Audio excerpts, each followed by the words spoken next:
Yeah, and you know what? Your best effort on an easy run doesn't mean you're running your fastest. It means you are trying really hard to run easy. And when we grew up without GPS watches, I remember as a track and cross country athlete in high school, the instructions from the coach were go out and run an easy 45 minutes or go out and run an easy 30 minutes or an hour. We didn't know how fast we were going.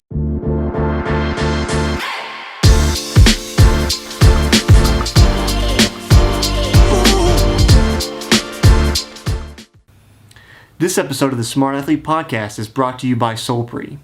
If you're active at all, whether you're running or simply out walking for the day, you've probably experienced one of the number one problems that active people have, and that's chafing. Solpre's all-new, all-natural anti-chafe balm solves that problem while feeding your skin the vital nutrients it needs to be healthy. If you'd like to stop chafing once and for all and treat your body right, go to Solpre.com to check out the anti-chafe balm today. That's SOLPRI.com. Welcome to the Smart Athlete Podcast. I'm your host, Jesse Funk. My guest today is a man after my own heart for sure. He is a certified USA track and field coach. He's the founder of Strength Running and the host of the Strength Running podcast. To add to his credentials, he's actually a 2:39 marathoner. That's 2 hours and 39 minutes. For those of you who are not familiar with the running lingo, if you aren't on the YouTube version, you're missing out because he is also a budding botanist. He has tons of plants in his office, so I feel a little bare with my office and just kind of books in the background, but maybe I'll get some tips from him on that later in the show. Welcome to the show, Jason Fitzgerald. Jesse, thanks so much for having me. I'm so glad that you appreciate all these plants. They're just keeping me company while I'm alone here in my office. Well, there's something nice about it. I mean, I haven't really thought about it. You know, if anybody says anything about my office setup, it's always there's a penguin hanging out behind me. And that's kind of a conversation starter. But it's like this tiny thing, and often my head's in the way, so you don't see it. But the plants are obviously something you can talk about among, the medals and, race bibs. I do want to ask you about the race bibs because I'm sure, like me, I've got, I don't know if it's in the hundreds or, I've a lot. I saved most of mine since high school and on. You've got 3 on your door there. How did you choose those particular 3? So I have run 4 marathons in my life. Okay. And the bibs that you see behind me are the 3 big marathons that I've run. So there's the Boston Marathon bib, there's the New York City Marathon bib, and then there's the Philadelphia Marathon bib, and that's where my PR was from. Now, I did run another marathon in Washington, D.C. that was just like a tiny little marathon. There were like maybe 50 people in it. So I don't have a super fancy, impressive bib from that race. But yeah, I mean, these bibs are every big marathon that you run is such an experience. It's such a memory. And, I love that the bibs are worn, they're wrinkled. They have rust stains from the metal pins on it. They've been through some stuff. And I love seeing that. It just reminds me of the battle that went on those days. I tried to do I did a video actually a while back trying to figure out, for people that have all of their bibs or have a number of them, what do you do with them? Some people hang them up. Some people make a collage out of them. I have trouble because I have so many of them, and some of them I can remember the race. I have particular memories tied to them. I have trouble figuring out which ones I think are the most important. So that's why I was curious how, those in particular got picked out. Well, you can't see it now, but there's another bib that's on my wall that is my original cross-country number from high school. And this is something that I got back in the 90s, really showing my age here, but I've had it since then. Since I was a freshman in high school, I had the same number for all 4 years of high school and cross-country. And that is such an amazing memory to me. So whenever I look at that, I just really brings back some of my fondest running memories from when I was younger. So I don't know if this is interesting to the listener or not, but now I'm going to go down a rabbit hole. So you got assigned a number, and that concept is a little foreign to me because the way we did it here is just you go to the race, you're assigned almost basically a random number, kind of like you are typically to any general race. So is that like conference wide where you grew up? You got assigned a number and you were just dedicated to that the number throughout your career? I think that's how it worked. I'm not entirely sure, but I'm pretty sure that it was throughout the conference. And so every team in our league was giving out a certain, series of numbers, and Hmm. they went into the triple digits. But I got lucky number 13, and so 13 has been ironically a lucky number for me for a long time. That's I think about it, and I know that you're thinking about teaching or coaching young athletes how to race, how to pace, things to think about. One of the things we often got advice about was like coaches would find a runner from another team and know, okay, you're similar speed, like stick with them. And sometimes it would be hard to pick them out. So I'm just thinking about how much easier it would be if we were a race and my coach was like, okay, Jason's about the same speed as you. He's 13. Just stick with 13. Like the ability to pick out your high school rivals and something like along the lines of that, to me feels like there's going to be more of a team and kind of fun competitive spirit to it than just having a random distribution at any time. Well, cross country is such a good team sport. And I Yeah. certainly remember exactly that. You'd go to a race and your coach would be like, okay, these are the top guys on that team. They're probably going to finish in this order. And so we would have a really good idea of who our competition was, who was close to us. But, now that I think about it, I don't remember anyone's number. We more looked at hairstyles, I think. Okay, that's fair. That's fair. So, um, I mean, you get tons of questions all the time about running, obviously, because that's kind of your specialty. If you're on the YouTube channel, I also do a show called Runner's High. I'm not as storied as Jason is at this point, but that's okay. What I'm hoping is to get some tidbits out of your brain about running that I don't already know about, which isn't to say that I know everything, but that it's hard to ask about what you don't know to ask about. You know what I mean? Yeah, it's always So, hard to know what you don't right, know. right, right. And I'm absolutely positive there are things in your brain that I could learn new about running in the next 40 minutes. So I'm going to see if I can pick them out.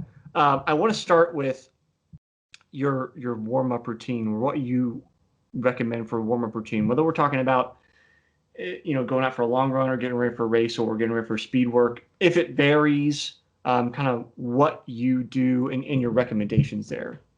Yeah, sure. So I think a warm up is really important for runners before any kind of run that they're going on. So it doesn't matter if it's a half an hour easy run or a 2 hour long run or a race or a faster workout or anything in between. I think warming up for the run itself, especially if you're someone who runs, say, after work and you've spent the last 8, 9 hours sitting down at a desk, it's really hard to go from desk jockey to running athlete in just a couple steps. Let's instead do a warm up, really activate all of our muscles and make sure that we're metabolically primed for the run that we're about to go on. So I think it's really critical. It's been shown to improve your performance. It's going to help you feel better. I think there's also some injury prevention benefits from doing a good warm up. But I think also, look, you're adding maybe 10 minutes of additional light strength exercises or dynamic flexibility exercises. That's an extra 10 minutes a day, and that's going to add up. It's going to make you a stronger athlete. It's going to make you a more coordinated athlete that just has higher levels of general athleticism. So I think a warm up is really important. So with all that said, I don't think there's one great warm up that every runner should do. It's really important to instead just think about metabolically priming your body for running.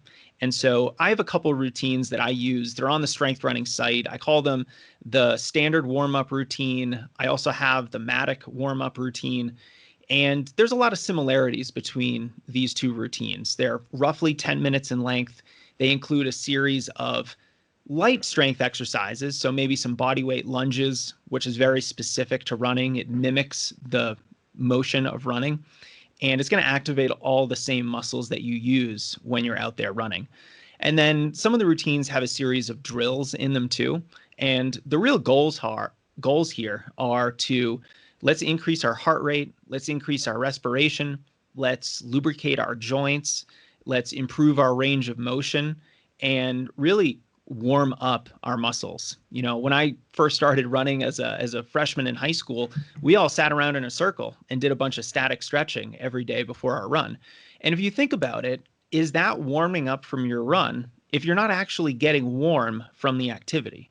I mean, I think we should be pretty literal here. A warm up should literally warm you up. And so that's why a more active routine is much more important than, say, a passive routine like static stretching. So a series of light strength exercises, dynamic flexibility exercises, drills, these are all really great. You don't have to do too much. Even 10 minutes, I would say, is, you know, maybe the high end of what you can do. Even 5 minutes of a good dynamic warm-up is going to leave you feeling a lot better at the start of that run. And I think another good general rule of thumb is that the more intense that the run is, the more thorough your warm-up has to be. Because if you think about it, you know, like I said, you don't want to go from desk jockey to running athlete in just a couple steps. You don't want to go from desk jockey to athlete sprinting on the track in just after 10 minutes of easy running. You're just not ready for that yet. And so the more intense a workout is, especially if you're getting ready for a race, then I think there is a great opportunity for a slightly longer warm-up, a warm-up that's going to leave you, you know, with a higher heart rate, your breathing is elevated, and then you can go do some easy running. You can follow that up with maybe some strides and drills, and then right then you are ready to go run fast. So if we remember that easy runs, the warm-up is less important, and the more intense, faster, more challenging runs, the warm-up is even more important. I think that's a good framework for understanding the warm-up routine. And you know, we could talk about specific exercises. I'm somewhat agnostic when it comes to that. You know, as long as we are accomplishing the goals of the warm up, I don't really care if you're doing lunges or you're doing squats or you're doing single leg deadlifts or you're doing a series of leg swings and skipping exercises. They're all great. They're all going to help you warm up. They're all going to build that coordination and athleticism. So they're all part of an effective warm up.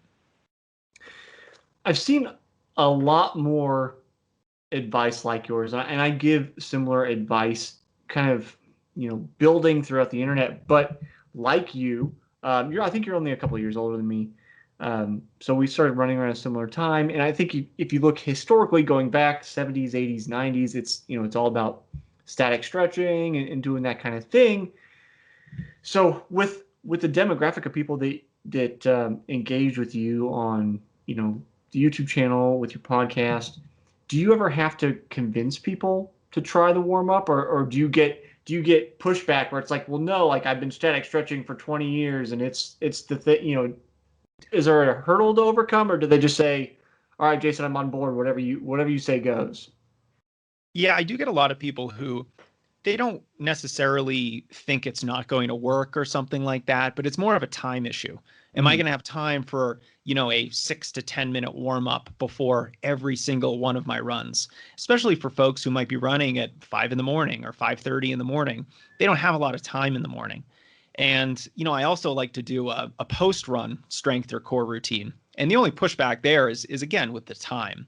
And so I think a lot of runners, once they get consistent with these routines, and the consistency is critical, because if you just do the routine, you know, for the next 1 or 2 days, you might actually feel worse because you're not used to those exercises. You're not used to those movements. You're not used to moving in that particular range of motion. So you might come out of that warm up feeling a little bit sore. You might be a little bit fatigued from that. Your muscles might, you know, not feel fully rested the next day. And that is actually great data that you should do more of it. We should be, as runners, we shouldn't be getting sore from doing a 10-minute dynamic warm-up. If we're getting sore from that, you know, we're certainly not going to have the capabilities in a workout or a race that we'd like. And so, yeah, I think once runners are consistent with it and they start feeling how good they feel, once they've adapted to it, once they're fully used to the routine, I just have runners who, you know, once they get started, they're like, oh, wow, there's a whole other world of actually feeling good for the first 5 minutes of my run. And all it takes is this warm-up routine. I think you raise a valid point that a lot of us run into, though I find sometimes it's kind of made up. I think there are some people that are busy, but the time issue, I don't have time. How much time is it going to take? I talked about this recently on one of my running episodes. I can't remember which episode I talked about it, but you know, I think one of the things we have to get over initially is, do we actually have time? Because I know on a personal level, sometimes I end up on like a social media rabbit hole, and there goes 45 minutes. Well, I mean, that's 45 minutes. You could have done like 10 minutes of strength work and still had 35 minutes down a social media rabbit hole. So sometimes I don't always believe people when they, say they don't have time. But that's a little bit just me being skeptical. Now, assuming that they don't actually have time, that their time is crammed wall to wall. If say, maybe it matters how long, but say my choices are between going out for a 45-minute run, warm-ups and warm-ups already taken care of, going out for a 45-minute run, or doing a 35-minute run and doing 10 minutes of strength. What would your recommendation be? If we're talking about strength training, then I would much rather a runner cut their run a little bit and do the strength work, because I think long term, that runner is going to be healthier. That runner is going to be more injury resilient. And, what's one of the worst things for runners? It's getting hurt. And I like to say that consistency is the secret sauce of successful running. You're never going to become a good runner if you aren't first consistent. And one of the big ways that runners lack consistency in their training is because they're getting hurt so often. Depending on the study that you're looking at, 60, 70% of runners might get hurt this year. And that's just a staggering statistic. Way more than half of runners. And we're talking recreational runners. These aren't pro runners. These aren't runners doing 130 miles a week. These are your everyday recreational park run type of runners. And way more than half of them are probably going to get hurt every year. And what happens when you get hurt? You might miss a week of training. You might miss 2 weeks of training. A lot of runners will miss more than that. And so I would rather do slightly less on a day-to-day basis, but be much more consistent over the long term, because I think that is going to be more effective in getting a runner to achieve their potential. And there's, the consistency and injury prevention way of looking at this problem, but then there's also all the benefits that you get from strength training. If you're strength training appropriately, you're going to improve your running economy, your efficiency. So you're essentially going to be able to use less energy to do the same amount of work. That should be very attractive of a thing to hear for most runners. You're also going to be able to build more coordination, build more power, and that's going to make you faster. You're going to be able to sprint faster at the end of a race and have a much stronger finishing kick. And then again, you're going to be healthier too. So there's a lot of benefits with strength training, and part of those, some of those benefits will keep you healthy. Some of those benefits will make you more economical, and some of them will make you faster. So there's a lot to love. And, I like to say that strength training is not even cross training for runners. Runners need to think of it as just part of the training that runners have to do if they want to reach their potential. Now, if you're just a general health runner, you just go out 3 or 4 times a week for half an hour or so, and you just want the aerobic cardiovascular benefits of running, then maybe we don't have to do the warm-up. Maybe we don't have to be so religious about the strength training. But if you're a runner who has performance-oriented goals, you want to run a certain time in a race, qualify for Boston, run a new distance that you've never run before. Those are all performance goals. And so we have to be more strategic and methodical about our training if we have those performance goals. I have a couple specific strength questions, and I'm not sure how to. I'll try not to push them together. So there are kind of, at least what I think of as, different schools of thought when it comes to strength training. And so I'm curious whether you adhere to one of them, use a mix in terms of thinking about when we're getting ready to do strength training. Are we doing body weight work? Are we doing resistance work? Are we doing anything with weight? Do you have a preference? Is it a mixture? What's your kind of general prescription? So it is a mixture. I think if we were to design ideal strength training for an endurance runner, it would look sort of like this. They would get in the gym twice a week and actually lift relatively heavy weight. This would be the squats, the deadlifts, overhead presses, and all the variations of those exercises. There should be this gradual move to more complexity, heavier weight, maybe potentially some power exercises. Since running is a very ballistic plyometric sport, we need to be able to produce power. And that's only twice a week. And runners don't need too much time in the weight room. We're not bodybuilders. We don't need to spend 2 hours in the gym. If we can get 45 to 60 minutes in twice a week lifting weights, that I think is perfect. Now, that leaves all the other days of the week. What are we going to do on those other days? Well, I have this concept that is called sandwiching. Let's sandwich our run in between that dynamic warm up that we discussed earlier and a runner specific core or strength routine. It doesn't have to be very long, it doesn't have to be very hard. 10 to maybe 20 minutes is really all you need. And if you were doing that kind of, much easier, it's a little bit more restorative body weight type of strength training after your other runs. These are a lot of exercises that are taken from the world of physical therapy. So if you've ever been hurt, most runners have. If you've ever gone to the physical therapist's office, whatever your injury is, they're probably going to have you go through a series of exercises.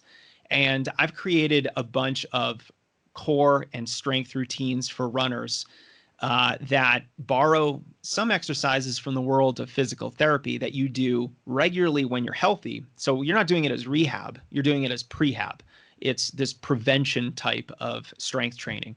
And it's really great for helping runners improve their range of motion. Yes, get stronger. It's not as strong of a stimulus as the weights that you're lifting in the gym, but you are going to get stronger. And it does act as a nice cool down from your run. Because I think anyone who you finished a workout, you come in your house, you're tired, you sit down in a chair, you get distracted by your phone. Next thing you know, you've been sitting in your chair for 30 minutes or 45 minutes. How do you feel when you get up out of that chair? If you haven't done anything after that hard workout, you feel like you're 85 years old and you haven't moved in days. And that's what we're trying to avoid. We're trying to get limber, get loose.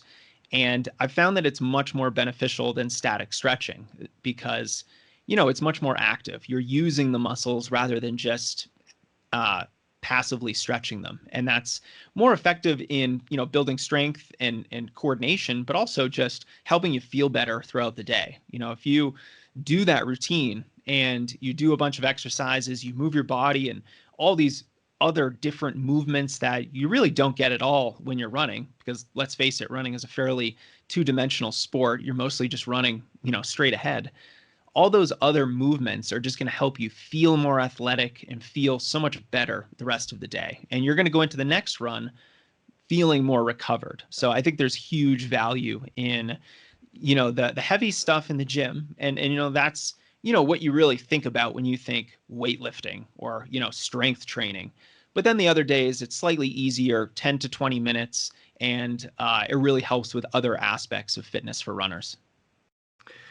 One of the things I think I struggle with, and I don't know whether you've gone through this, is, I know or I believe from your backstory, you're injured a number of times before, you kind of got into this habit or building up doing this strength stuff to help be an injury prevention routine. One of the things I struggle with in the number of times I've been injured, which has been greatly reduced when I moved from like collegiate running to triathlon and wasn't still solely doing one sport so much, is that say I'm injured, I'm going through that rehab routine like a trainer would give or a physical therapist. I get better, I'm back to running, I'm pain free, and I stop doing it. But you and I both know I'm probably better off if I continue doing it so that I don't re-injure that thing. And that's something that came up when I spoke with Dr. Matt Jordan, who works with Canadian Olympic athletes, talking about, he works with, I think, skiers, if I remember off the top of my head. The recurrence of injury happens, 9, 12 months down the road, past clearance, and it's the same thing over again because We think, oh, we're good to go. How do you deal with that mentality where it's so easy to let off because you're like, well, I feel fine now. I don't need to do it anymore. How do you keep that routine going? Yeah, it's admittedly difficult because a lot of runners think that they don't have to do anything extra or anything different when they're healthy, only when a problem comes up. But I think it's much better to make a small amount of time for prevention because if you don't, sooner or later, you're going to have to make a lot of time for treatment. And I think that's a really helpful way of looking at it. And I think it's also helpful based on the injury. You really have to understand why you got injured. Was it simply that, you were ready for a 12-mile run and you went for an 18-mile run and that was just way too long? Or was it more like a typical running injury where it's honestly a little bit difficult to pinpoint? Maybe you were going through your normal routine and, you have to understand what are the issues in my training. And typically when I talk to runners, if they're like, oh man, I have Achilles tendinopathy or IT band syndrome, and we talk about their training, we talk about the workouts they've done and a bunch of things, sooner or later, I can pretty reliably pinpoint some of the issues that are probably contributing to those injuries. And so getting healthy and then staying healthy, which I think is the hard part, is both a combination of being consistent with the strength work and the rehabilitative exercises that, maybe you got at the physical therapy office. Maybe you don't have to do them as much. Maybe instead of 3 times a week, you're only doing them once or twice a week. Being consistent with that post injury, even when you feel healthy, is going to really help you stay healthy. But the other thing to think about is if you know why you got injured, you can then start eliminating those risk factors from your training. So I know for me, certain types of shoes flare up my IT band syndrome. And I've learned that through some very painful trial and error over the years. And that's one of those things that I now can control for. I know that if I run on the right side of the road, that's going to flare up my IT band syndrome as well, because the camber of the road essentially makes my right leg longer and my left leg shorter. Mm-hmm. And there's obviously some issues with that substantial slope. And, there's also a lot of other things. Are you starting each run at a nice, easy, comfortable, conversational pace to help yourself warm up? There's a lot of things that runners can evaluate in their training, from footwear, from the surfaces that they're running on, the types of workouts, how they're approaching pacing for all of their runs, not just their easy runs, but also their long runs, their workouts. And if we can tweak a lot of those things, then we can really help prevent some of those issues from coming up in the future. So I think it's both an exercise, being consistent with that exercise selection, and then modifying your training in specific ways to your injury that will help prevent it in the future too.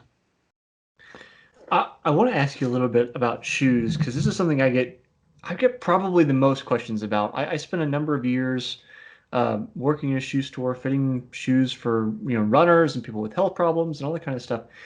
So I've talked about shoes in a number of videos, and people often ask me like, "What's the best shoe?" And it's like, oh, this is a whole conversation to have. Um, how do you give advice about shoes, knowing that in particular, hey, I'm susceptible to these particular shoes don't fit well with me. Uh, how do you get that information out of people? Because I know sometimes when people ask me and I say, like, here's my clarifying questions, things I might need to know about you before I can give a general recommendation, I won't get anything back. So I'm just curious how you approach it. Yeah, I keep things pretty simple. I deal with this issue by not really dealing with this issue. I pretty much don't answer shoe questions from folks Hmm. because shoes are so personal. We are Yeah. all so unique. We have different mechanics, we have different mobility issues, we have different levels of strength. And ultimately, if you find a pair of shoes that feel good, that are comfortable when you're out there running, that's a good pair of shoes for you. Hmm. Like full stop. If Yeah. you're comfortable, if you kind of forget about them, I think that's another good rule. For me personally, if I'm wearing a high heel toe drop, very restrictive motion control shoe, I think about the shoe constantly. It just feels like I'm wearing heavy cinder blocks on my feet. I don't feel like I have any ground feel underneath me. And that is annoying to me. That is something that is not really going to make me feel good when I'm out there on the run, because it's constantly in the back of my mind. And runners just need to go through a lengthy process of trial and error, experiment, find a lot of different shoes, wear them out for a run, and see what works for you. You know, if you're always getting hurt and you're always adamant about wearing the same model of shoes all the time, then that might be a good opportunity for you to try a different pair. The other thing about shoes too is that no matter what shoes you're wearing, I am a big proponent of rotating through at least two, but maybe three different pairs of running shoes. It's something I've been talking about for years and years and years, ever since I really started coaching.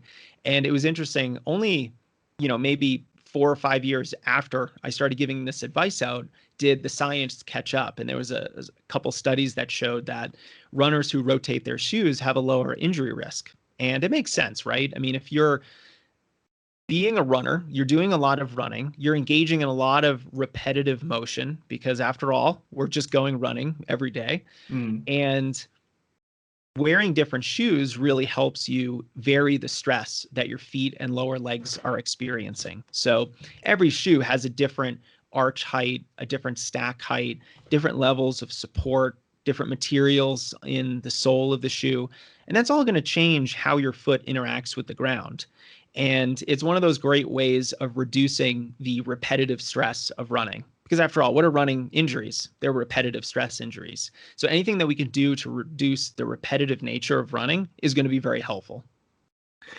I think you basically said it in there, but for the explicit nature of saying it, you're talking about different models of shoes, not just like I've gone back and there's this shoe from Nike that hasn't been produced for like 4 years now, and I've found old pairs to wear.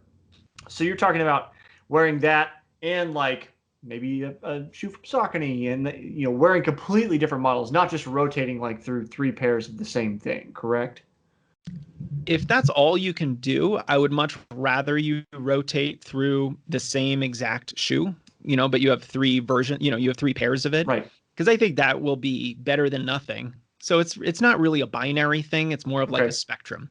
If you have three pairs of Nike Pegasus running shoes, rotating through those is going to be better than wearing one pair of Nike Pegasus every single run that you do. But yes, ideally, I would love to see not necessarily different brands of shoe, but just different models. So maybe you have the Nike Pegasus, and for one easy run a week, you wear the Nike Free. And then for, some other runs, you wear a different shoe. It almost doesn't matter as long as the rotation is there, as long as the variety is there. But yes, ideally, I'd love to see different models of shoe.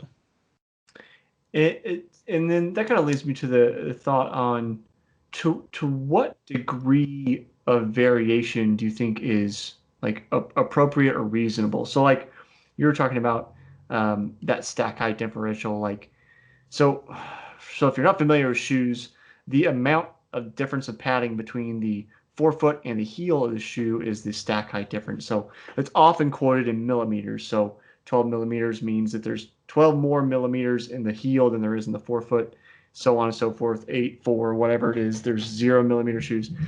So are you trying to stay, same stack height differential between shoes, different stack heights, different support types? Is there any constraint there, or is it simply if it feels good, rotate, you're good? I think the only constraint is what doesn't work for your body. And so for me personally, I really can't wear a zero drop running shoe. Now, I have multiple pairs of zero drop shoes that I wear casually. So I feel great wearing. I have a pair of zero shoes. I had the CEO on my podcast a couple months ago, and he was nice enough to send me a pair of shoes, and they're great. I can't run in them because I know that there goes my Achilles, there goes my IT band. I would be injured in a week, but I like to wear those casually. And when I'm running, I like to be in the sweet spot of maybe 4 to 8 millimeters. Maybe I can run in a 10 millimeter shoe, but it's probably not going to feel great on me. And so for me, I want variation within the bounds of what works for my body. And I think that is what every runner should look for. What is the variety that I can incorporate in my training when it comes to footwear that still works for my body? So I'm not going to wear a 0 drop shoe. I'm not going to wear a 12 millimeter heel toe drop shoe.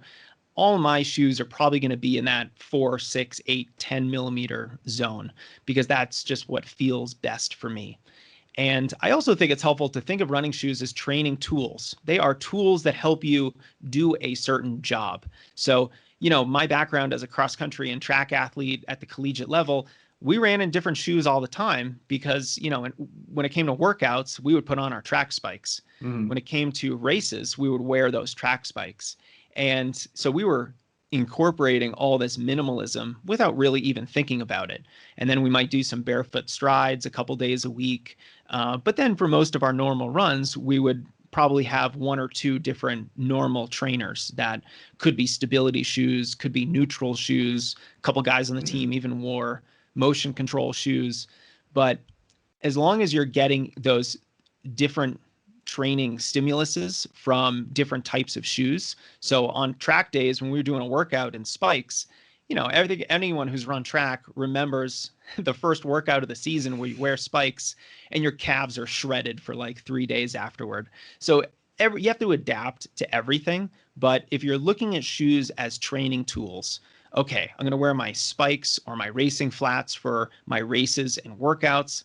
I'm going to wear this more cushioned shoe for my long run.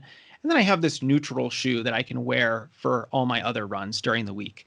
That's a nice way of thinking about not only how to vary your shoes, but being a little bit more strategic about choosing the right shoe for the right job.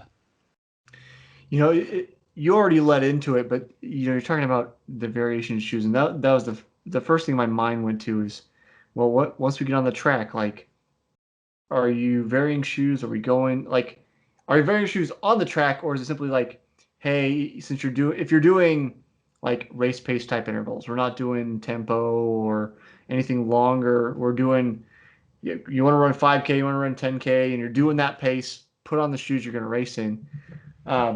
Is that it? Are you going to vary within that and say, hey, I'll wear my trainers and still do 5K pace. Then some other days maybe I'll wear the spikes, and then another day maybe it's racing flats because it could be a road race instead of a track race. Is it varied within that environment, or is it just, okay, this is specific work for a specific speed to perform a specific task? I think you can do both, and it really depends on the level of ability or competitiveness of the athlete. At the college setting, you're probably going to want to do all your workouts or most of your workouts in your track spikes. Maybe if you do a tempo run on the road, you wear your neutral trainers, something like that. So I would encourage people just to use a little common sense there. But yeah, there's certainly an opportunity to have a little bit of variation within a workout even, especially if the workout is one in which you're running a variety of intervals at a variety of paces. So, I've done workouts where, you do some tempo running first, and then you do some harder intervals afterward. You might keep on your trainers for the tempo run and then change into your spikes real quick at the track for those faster repetitions. So, it's also something where, if you're not running track and field, you probably don't have a pair of track spikes. And most runners, today, when they think racing shoes, they probably think carbon plate, the super shoes that are out there. I just this morning saw someone who ran by me wearing those carbon plated shoes, but he wasn't really going very fast. I don't know why he was wearing them, just in an easy run. Yeah. But, you don't necessarily need a different pair of shoes for racing, especially if you don't run a lot of races. It's not a huge goal of yours. Maybe you just like to run, a marathon a year or something like that. I wouldn't necessarily get in the weeds with, trying to vary your shoes. It's almost like cycling. You don't need a time trial bike and a fancy time trial helmet. Although if you're really getting into the sport, maybe you want that. Yeah. Yeah. It's one of those things where, like, running from the outset of it is such I'll call it a minimal sport. You don't need a whole lot, but at the same time, it can get kind of involved when we're talking about all these different kinds of shoes and specificity of it. And then, there's a whole other rabbit hole of like technology we can get down in GPS watches and like the power meters on the shoes now and all that kind of stuff that comes into it. Um, I'm a big proponent of RPE and using that as your base training tool. I often don't bring a watch with me unless I'm, specifically need to because we're doing a fartlek or I'm going to the track and doing intervals. So I kind of like your thoughts on, do you also like RPE? Do you prefer something else? Are you big on data? Like, what's your, I'll call it a core metric. What's your go-to thing when you're trying to teach people pacing and how to learn all these different speeds? Yeah, I do feel like I have an advantage over runners who have started running maybe in the last 10 years because, we're a similar age. We started running in the Yeah, 90s, back before GPS watches were even a thing. right. And I feel like that did give me an advantage in terms of understanding your pace and learning how to control your pace and how I learned good pacing. And I feel like after about 8 or 9 or 10 years, I was really good at pacing. I could just know the difference between 10K, 8K, 5K, 3K pace, get on the track and just run those paces.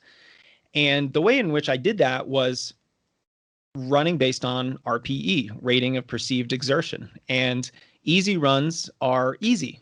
They're actually, it's not a pace. A lot of, runners will think, what's my easy pace? What's my easy pace? And most coaches will provide a pace range that they think is appropriate for their easy pace. But ultimately, at the end of the day, your easy paced running is really an effort. It's not a pace. It's, well, does it feel easy? Do you feel in control? Is it feel, do you feel comfortable? Is the effort conversational? Then it's probably an easy pace.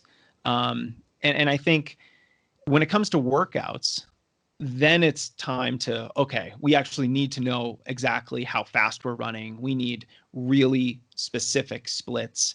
And so I learned all that not by using a GPS watch, but by going on the track. And, I like to say that the track never lies.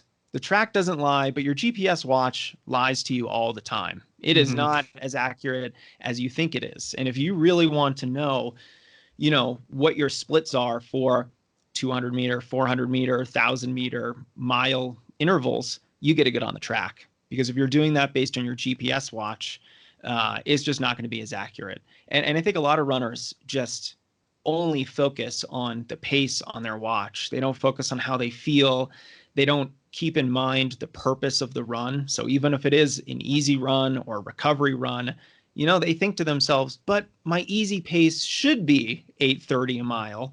And then they're mad when it's a little bit slower. Yeah. Well, this goes back to the fact that your easy pace is really an effort. If you didn't get a lot of sleep last night, you didn't have as much coffee this morning, you're a little bit less stimulated than you normally would be, and maybe it's a little bit hot or a little bit humid. You've been under a little bit of stress recently. All those things are going to affect your ability to perform and even perform on an easy run. So your easy pace is impacted by so many other things, especially your other training. I mean, if you do an easy run the day after a long run, a race, or a workout, the same effort is probably going to be a lot slower than the easy run you did the day before the hard workout, race, or long run, because now you're rested. You were much more rested going into that long run than you are the day after. So you're just going to be running a little bit slower. And so what GPS watches have done is given runners this idea that I should be running a certain pace for my easy runs when I don't think they should. I think it's more of an effort. It's very variable based on a whole host of factors. And it's a big problem when runners try to run harder than what they should be doing during an easy run. It compromises their performance on upcoming workouts and it really predisposes them to injuries. So, when in doubt, just go a little bit slower on your easy runs. I think that's a good thing to remember. Yeah, I often, one of the early videos I did was like, can you run too slow on your easy runs? And it's like, well, I guess if you're walking, then like you're no longer running. But basically, trying to ignore that watch. And you said the word should, and that's not words out of your mouth. That's quoting other people. I should be doing this for my easy pace. And that anytime that word comes out of my mouth, I have to have this moment where I go, no, no, like that's a dangerous word because I should be doing this, which means I'm not doing it. I just think that's what is supposed to happen. And then it reminds me of I was speaking with Akil Abdullah maybe a month ago, a little over a month ago. He's an Olympic rower, now retired, and he's in his 40s now. And we kind of talked about the word should a little bit, not specifically, but around it, and this idea of like lack of performance, where you're not meeting that goal, and you have this idea of I should be that way.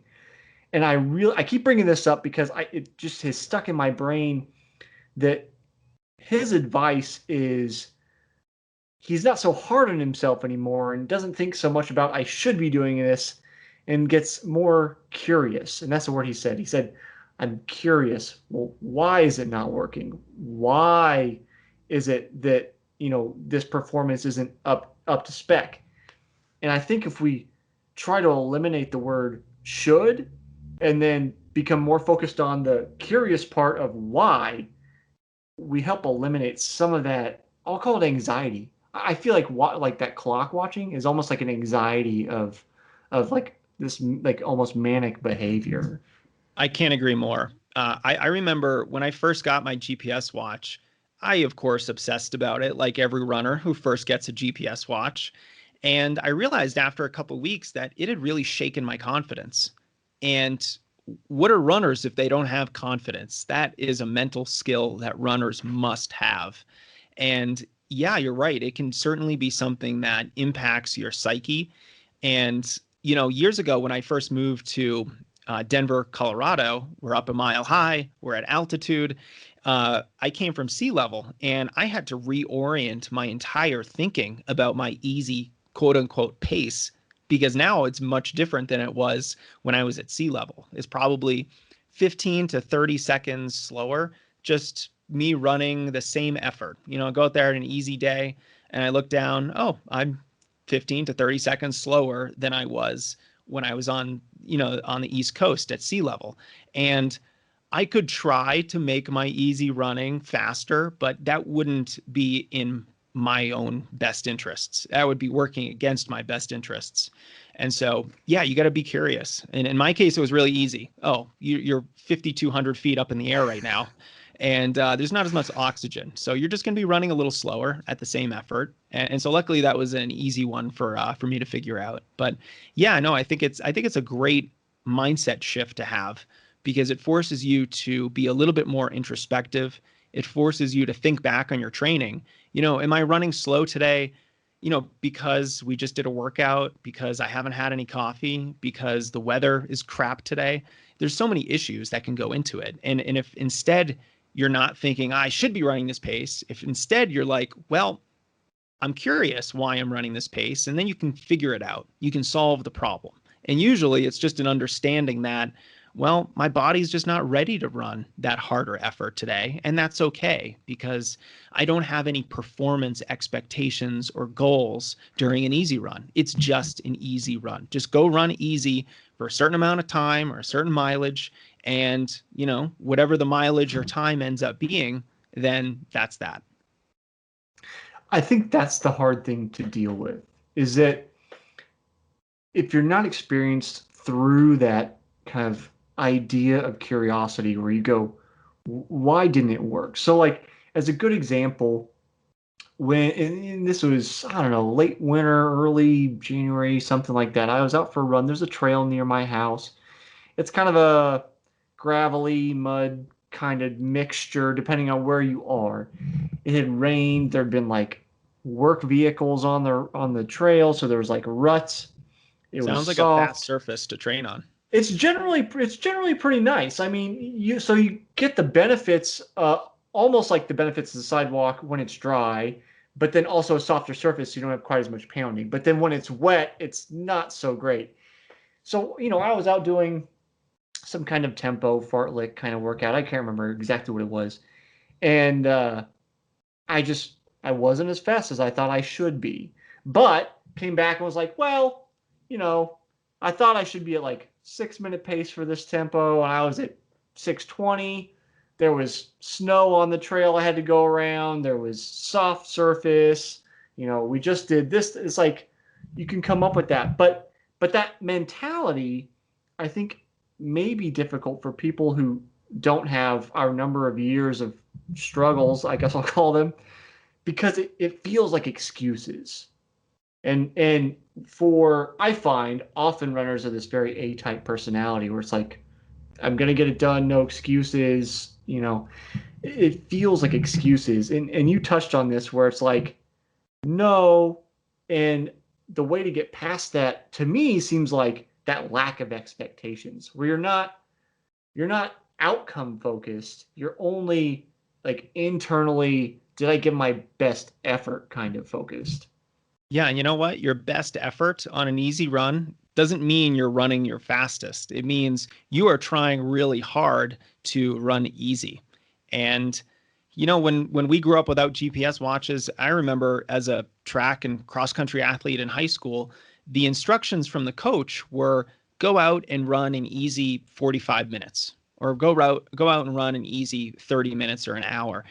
We didn't know how fast we were going. And of course, there were times where, we were hammering the pace when we probably shouldn't have been. And there were times where we were just dawdling along. And my God, if we had performance expectations, if we were analyzing every mile split on all of these runs for the first even 8 years of my career, even in college, we had no idea how fast we were running on our easy days. And remember going back to my college for my 10-year reunion, and I went and I ran the same trails that, we trained on for cross country and track. And it was just bringing back all these great memories. But one thing that I forgot was how technical they were. And I realized we were under the delusion that we were running 7-minute mile pace on these trails. There's no way. And then that just made me think, wow, we were probably running 10% less mileage than we actually thought we were. So all those, 70-mile weeks, 80-mile weeks that I thought I was running, probably a lot less than that. But again, it's almost like ignorance is bliss. You don't really need to know. Like if that technical trail mile was 8:30 instead of, what you normally think it should be, who is really saying that that's worse for you? You're spending more time on your feet. You're navigating more varied terrain and building some, low levels of coordination and athleticism. And I think that's going to help you in the long term. So there's all these kind of factors to consider. And I think when we get anxious about not meeting those performance expectations that we have, it really kind of goes back to, well, what is the purpose of the run? We have to be clear on the purpose of the run, because if the purpose of the run is recovery, if the purpose of the run is to simply run 5 miles or 45 minutes at an easy effort, and then we start layering on these pace expectations, well, we're not being true to the purpose of the run. Just do the 5 miles at an easy effort. Whatever your pace is whatever your pace is, and you're going to feel better for the workout tomorrow. Use the workouts, use the races as barometers of your progress, as barometers of your fitness, not your easy runs. In fact, your easy runs will probably get slower as you're building fitness because your mileage is high, you're running the hardest workouts. When you're at peak training, at the peak of a season, maybe you're getting ready for a marathon or a half marathon, it's at those times where your body is under the most amount of stress. And those easy runs might actually need to be slower, or they just will be slower if you're running based on perceived exertion. And there's nothing wrong with that. That doesn't mean your fitness is backsliding, because again, we don't judge your fitness based on what you're doing during an easy effort. I think we'll wrap up here shortly, but I think it's on your Instagram, showing the performance curve where we start working out and then we dip down into fatigue and then you go back through recovery and you hit a new peak. I think once we understand that curve and have a little bit more consciousness of what that does to us, it's a little easier to relax into that, where we know there's a lot of load on me. I'm technically breaking down my fitness so that it can build back up to be higher later. Like once we're conscious of that, I think that helps a lot and bring that anxiety down about allowing those, long runs to be slower and knowing it's okay. Like trust the process. It's going to come back. Yeah, absolutely. And that's just a good example of being process driven and knowing a little bit more about the training process, having more knowledge. I say in my podcast all the time, knowledge is a competitive advantage. Know more about the sport, understand the process of improvement, the training process, and you're just going to be a better runner for it. You'll make wiser decisions about your own training. You'll make smarter decisions about, taking certain risks in your training. And I think you'll be healthier, you'll be more effective, and ultimately it'll make you a faster runner. Jason, I have a question that I ask everybody each season of my show. So you're going to get the season 3 question this year. And I'd like to ask you, how do you stay motivated after failing to reach a goal? Oh man, I remember. Now, I am admittedly not really chasing personal bests. I am 37. I have 3 children, running a business. I'm a little bit past my prime. So I'm not really training 90 miles a week like I used to and really going after PRs as hard as I was.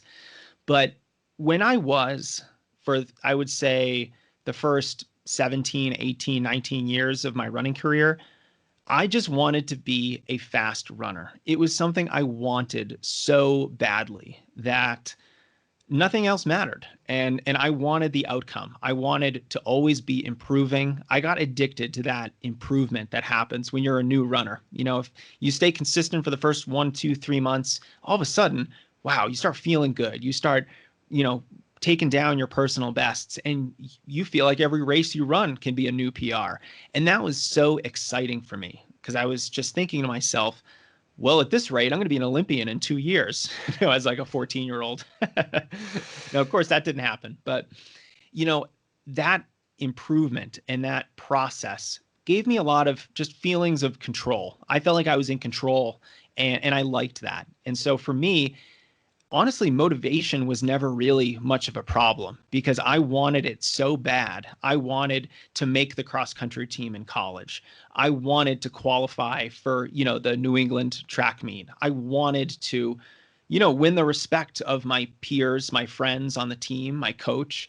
And so I was very internally motivated. I didn't really need any motivation, but the motivation that did get me up in the morning and out the door every day was, I need to do this work to get good. I wanted to be fast. And for me, that's all I needed. I just focused on the process of training. I just put in the work, and it helped that I loved it. I just really liked running. I loved the culture of running. I always loved every team that I was on was just an amazing group of guys that I had a blast with. So it wasn't really hard for me to stay motivated, but it did come from this really strong place of internal motivation because I just wanted to be fast. Hopefully this is a very short question and we will wrap up. But it made me think about, you said, trusting the process. We in the Midwest, there's a saying with cross country coaches, they, when we get to say the conference meet, the district meet, whatever that pinnacle meet is for the season, they'd say, hay's in the barn, meaning training's all done. Trust what you've done. It's all done. Did you guys on the East Coast use that saying, or did you have something else that your coaches all said? No, we used the hay's in the barn. Okay. Oh yeah, that's pretty universal. That's a great one.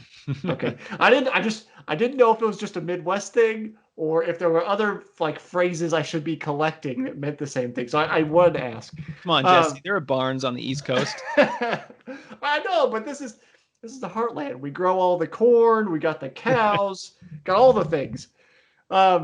Jason, where can people find you? Get your books, your training, the podcast, all that kind of stuff. Yeah, thank you. Strengthrunning.com is my home base. You can learn more about the Strength Running podcast there.